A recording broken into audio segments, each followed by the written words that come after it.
Hi friends, welcome back to my channel Geetha Geethu. అందరు ఎలా ఉన్నారు ఫ్రెండ్స్? అయితే చాలా బాగున్నాను. రీసెంట్గా చిక్మంగళూరులో ఉండే బాబా బుడాంగిరికి వెళ్ళామండి. బుడాంగిరి చూసుకున్న తర్వాత నేను ఎప్పుడు అనుకోలేదు ట్రెక్కింగ్ చేస్తాను లైఫ్లో అని. ఫస్ట్ టైం ట్రెక్కింగ్ చేశాను ఫ్రెండ్స్. నా ఎక్స్పీరియన్స్ మీతో షేర్ చేసుకుంటున్నాను. ఈరోజు వీడియో తీశాను.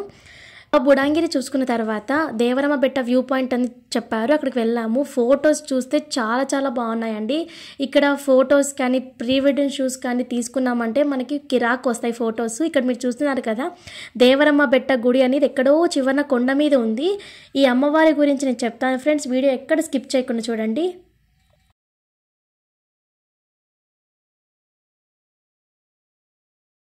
ఈ టెంపుల్ గురించి చెప్పాలంటే మనకి సంవత్సరానికి ఒక్కసారే ఓపెన్ చేస్తారు ఫ్రెండ్స్. అది కూడా దీపావళికి 3 days ముందు ఓపెన్ చేస్తారు. దీపావళి రోజు సాయంత్రం 6:30 తర్వాత అఖండ దీపం వెలిగించి క్లోజ్ చేస్తారనమాట. మేము అనుకోలేదు ఫ్రెండ్స్, ఆ రోజు మేము దీపావళి రోజే వెళ్ళాము. అది కూడా లాస్ట్ డే అని మాకు తెలీదు. బట్ ఇక్కడ చాలామందిని అడిగితే ఈరోజు లాస్ట్ డే ఇక్కడ క్లోజ్ చేస్తారు, 6:30 కల్లా క్లోజ్ చేస్తారని చెప్పారు. చాలా అదృష్టం ఫ్రెండ్స్ ఈ అమ్మవారిని చూడాలంటే. సంవత్సరానికి ఒక్కసారి ఓపెన్ చేస్తారనమాట. అండ్ ఈ అమ్మవారి గురించి చెప్పాలంటే ఎన్నో సంవత్సరాల కిందట ఈ అమ్మవారి ఇక్కడ వెలిసిందనమాట. అంటే దీపావళి నాడు రాక్షసుని చంపి అమ్మవారు పైన కొండ మీద వెలిసింది. అక్కడ గ్రామ ప్రజలందరూ కలిసి అమ్మవారిని శాంతింపబరిచేస్తారు కొండ మీద. అది కూడా నేను ట్రెక్కింగ్కి వెళ్తే బాగుంటుందని నేను ఈ వేలో వచ్చాను ఫ్రెండ్స్. ఇది పల్లెల మీద కూడా రావచ్చంట, కానీ ఇట్లా వెళ్తే కొద్దిగా వ్యూ పాయింట్ బాగుంటుంది, చూడడానికి బాగుంటుంది, మంచి ఎక్స్పీరియన్స్ కదా నేను వచ్చాను. పల్లెల మీద కూడా వెళ్తే బాగా, రోడ్డు కూడా చాలా బాగుందని చెప్పారు.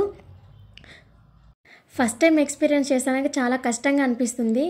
మధ్యాహ్నం 1:30కి వెళ్ళాను ఫ్రెండ్స్. అండ్ నేను తిరిగి రావడానికి సమయం మొత్తం నాకు 4:35 అయిందంటే ఎగ్జాక్ట్లీ నేను 5 కల్లా పైకి వచ్చేసాను. మొత్తం ఒక 3-4 hours పట్టింది నాకు ఈ ట్రెక్కింగ్లో. ఇక్కడ వ్యూ పాయింట్ చాలా బాగుందండి. అండ్ కొద్ది కష్టంగా అనిపించింది ట్రెక్కింగ్ చేయడంలో. అమ్మవారిని ఎలానే చూడాలి, ఎందుకంటే లాస్ట్ డే అని చెప్పారు కాబట్టి చూడాలి. నేను ఇన్స్టాగ్రామ్ రీల్స్లలో కూడా చూశాను, చిక్మంగళూరులో దేవరమ్మ బెట్ట వ్యూ పాయింట్ చాలా బాగుందని చెప్పారు కాబట్టి అనుకోలేదు.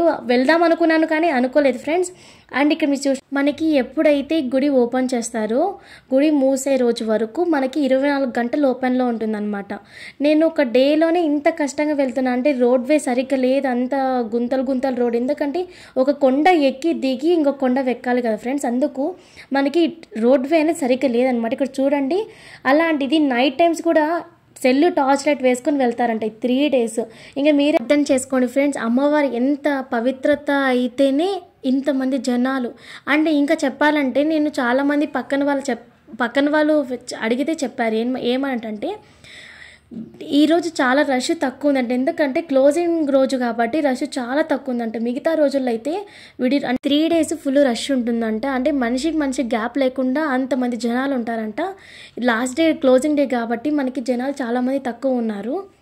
ట్రెక్కింగ్ చేయడం వల్ల మన హెల్త్ చాలా బాగుంటుంది. అంటే లైక్ బ్లడ్ సర్క్యులేషన్ బాగా జరిగి మనకి వెయిట్ లాస్ కానీ బాగా జరుగుతుందన్నమాట.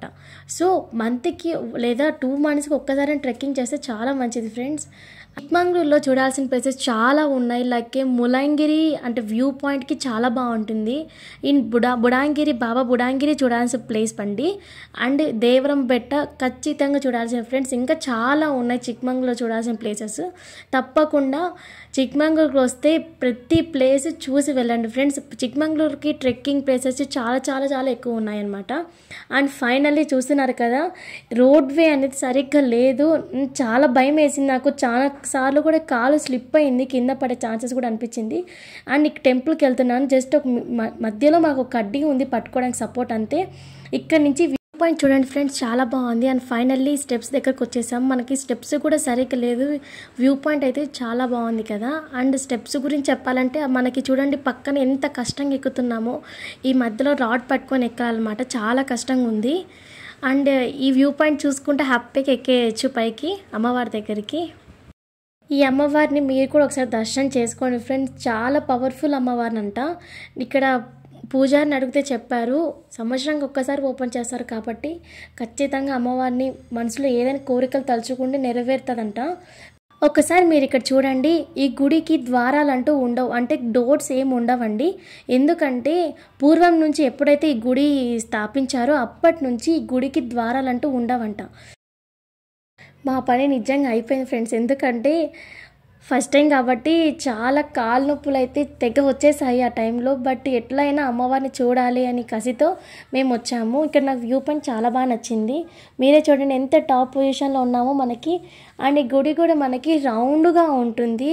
మన కొండ మీద రౌండ్గా తిరగాలన్నమాట. ట్రెక్కింగ్ చేయడం మేము అంత కష్టంగా ఏం లేదు ఫ్రెండ్స్. హ్యాపీగా ఎంజాయ్ చేసుకుంటా, వ్యూ పాయింట్ చూసుకుంటా, నేచర్ని చూసుకుంటా హ్యాపీగా ఎంజాయ్ చేసేయచ్చు. అండ్ మనకి లైఫ్లో ఒక్కసారి ట్రెక్కింగ్ చేయాలని పట్టుదలతో ఈరోజు నేను వచ్చాను. అమ్మవారిని ఎలా దర్శనం చేసుకోవాలి, ఎందుకంటే సంవత్సరానికి ఒక్కసారి ఓపెన్ చేస్తారు. అండ్ అది కూడా 3 days ఓపెన్ చేస్తారు. జనాలు అయితే చాలా మంది ఇన్స్టాగ్రామ్ రీల్స్లో చూసాను నేను.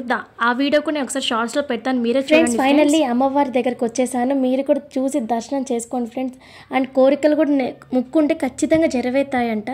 ఇంత కష్టంగా ఫస్ట్ టైం ట్రెక్కింగ్కి వెళ్ళాను.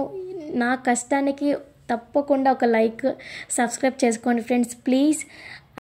ఆ రోజు దీపావళి కాబట్టి మేము వెళ్ళిన రోజు, ఇక దీపావళికి లాస్ట్ డే కాబట్టి సాయంత్రం 6:30 తర్వాత ఆ కర్రల్ని చూసారు కదా మీరు, అవి మొత్తం అక్కడ అఖండ జ్యోతి వెలిగిస్తారు. అవి కూడా కర్రలు మనకి కింద నుంచి ఒక్కొక్కటి తెచ్చుకున్నారు ఫ్రెండ్స్. ఈ 3 days ఎంత కష్టపడినారో నేను ట్రెక్కింగ్ చేసినప్పుడు చూశాను కదా. ఒక్కొక్కరు చాలామంది అన్న వాళ్ళు కలిసి ఆ కర్రలు తెచ్చుకున్నారు. అంటే అర్థం చేసుకోండి ఫ్రెండ్స్ ఎంత పవిత్రంగా ఈ గుడిని చేస్తున్నారు. అంటే అఖండ జ్యోతి వెలిగిస్తే కింద ఉండే మొత్తం ఒక 5-6 పళ్ళకి ఈ జ్యోతి కనిపిస్తుందంట. అంటే అక్కడికి ఇక ఈ గుడి క్లోజ్ చేస్తారనమాట. మళ్ళీ నెక్స్ట్ ఇయర్ దీపావళికి 3 రోజులు ముందు ఓపెన్ చేస్తారు. మీరు కూడా తప్పకుండా విజిట్ చేయండి ఫ్రెండ్స్ దేవరమ్మ బెట్ట టెంపుల్. ఫైనల్లీ చిక్మంగళూరులో ఉండే దేవరమ్మ బెట్ట టెంపుల్కి వెళ్ళి నా డే ఇలా గడిచింది ఫ్రెండ్స్. ఈ వీడియో మీకు నచ్చితే please like and share and subscribe చేసుకో మర్చిపోకండి friends. Thanks for watching my video.